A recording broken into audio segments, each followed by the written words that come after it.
Bon, on va pas non plus leur taper dessus, ils ont fait attention, c'est génialissime. Oui, enfin bref, toujours est-il qu'il y a peut-être des gens qui ont découvert des choses et qui auraient bien voulu les alerter et qui n'ont jamais été pris au sérieux. Et pendant ce temps-là, eh bien la problématique, c'est que ça peut-être été volé. Coucou Cyberactu, je viens de te voir passer, j'espère que tu vas bien, camarade, installe-toi tranquillement. J'ai vu quelqu'un aussi tout à l'heure qui a dit bonjour, je ne sais plus qui, pardon, en tout cas, pardon. Je crois que c'est Carfil, mais je ne suis pas sûr, en tout cas, je peux pas... Ah si, c'est Xen86, je crois que je t'ai salué. Jimbo aussi, je crois que je t'ai salué, mais en tout cas, je le refais les amis. Bon, vous le comprendrez, vous êtes nombreux ce soir. Un énorme merci d'être toujours aussi nombreux, ça fait drôlement plaisir. Toujours est-il que on continue les actualités, les camarades. Et dans ces actualités, on va aller jeter un petit œil. Eh bien, du côté de quoi nos amis belges se sont lancés dans deux grandes luttes qui sont clairement à soutenir.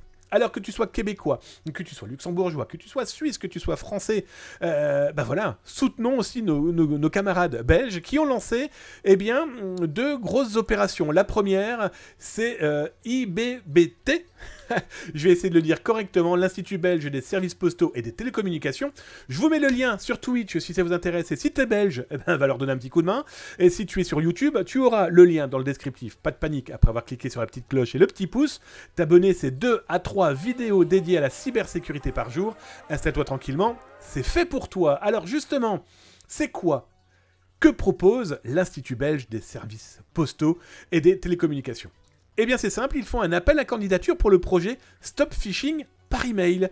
L'idée c'est quoi? Eh bien c'est de faire appel à des professionnels, en tout cas à des gens qui souhaitent eh bien, donner un petit coup de main sur une plateforme que la Belgique est en train de mettre en place autour eh bien, de la lutte contre l'hameçonnage, contre le phishing, contre le filoutage.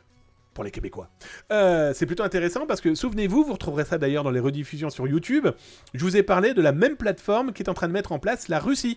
La Russie est en train de mettre sa plateforme, ça va coûter aux alentours de 2 ou 3 millions d'euros de mise en place.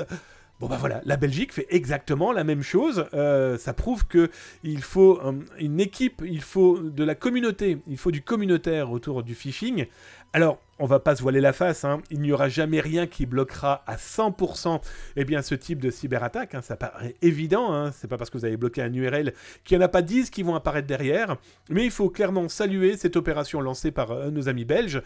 Voilà, hein, la communauté, l'Internet, c'est un grand village. Et donc, si tout le monde se met main dans la main, eh bien, c'est indispensable. Alors nos amis belges ont lancé aussi une belle opération. Nous, on participe à l'opération Rue de la Paix sur Twitch. Hein. Rue de la Paix, je vous rappelle, hein, c'est bannir des gens qui auraient potentiellement...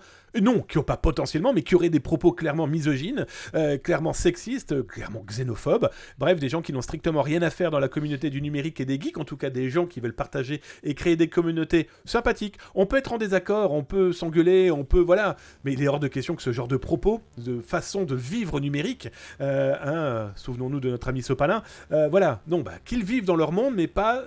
voilà. Ils doivent être exclus, très clairement. Rue de la Paix, c'est exclure des gens qui ont eu des comportements totalement malsains et malveillants et qui n'ont rien à faire sur Twitch. Eh bien, nos amis belges ont lancé Pas Ici, l'initiative Pas Ici. Alors, même principe, je vous mets l'URL directement dans le chat sur Twitch, et pareil, hein, tu la retrouveras là dans le descriptif sur YouTube. C'est quoi l'idée? Eh bien, si vous avez une personne sur les réseaux sociaux qui a des propos qui n'ont strictement rien à faire là, d'abord, rappelez-lui que selon ses propos, ça peut finir devant un juge et devant les tribunaux. En tout cas, devant la police. Et que ce soit Monsieur Sopalin ou d'autres pensant derrière leur écran être totalement anonymes, le cybergendarme que je suis peut vous promettre que s'il y a moyen...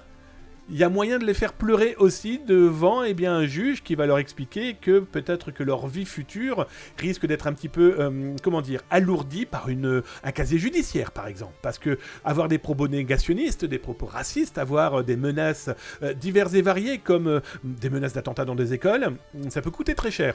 Menacer un prof, par exemple, juste pour info, c'est 4500 € d'amende, juste pour avoir diffamé un professeur. Voilà, ça c'était un petit exemple pour la France. Pour la Belgique, eh bien voilà, vous avez ce site, paici.be. Vous avez publié une réaction à un message sur les réseaux sociaux qui pourrait être interprété comme un manque de respect.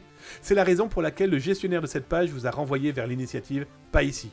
Eh bien c'est simple, les gens qui font les couillons sur les réseaux sociaux, etc., vous leur envoyez ce lien. Et là, eh bien les Belges se sont dit, on va leur apprendre les bonnes manières pour leur expliquer un petit peu les risques qu'ils encourent, que ce soit en Belgique ou partout en Europe, les risques qu'ils encourent à penser que insulter son prochain, à menacer, c'est quelque chose de fun, de rigolo, de drôle. Bah écoute, si tu trouves ça drôle, je pense que les autorités et des gens compétents t'apprendront que ta bêtise pourrait potentiellement, allez, soyons très clairs, coûter le logement à tes parents. Eh oui, parce que les amendes, au bout d'un moment, ça coûte très cher.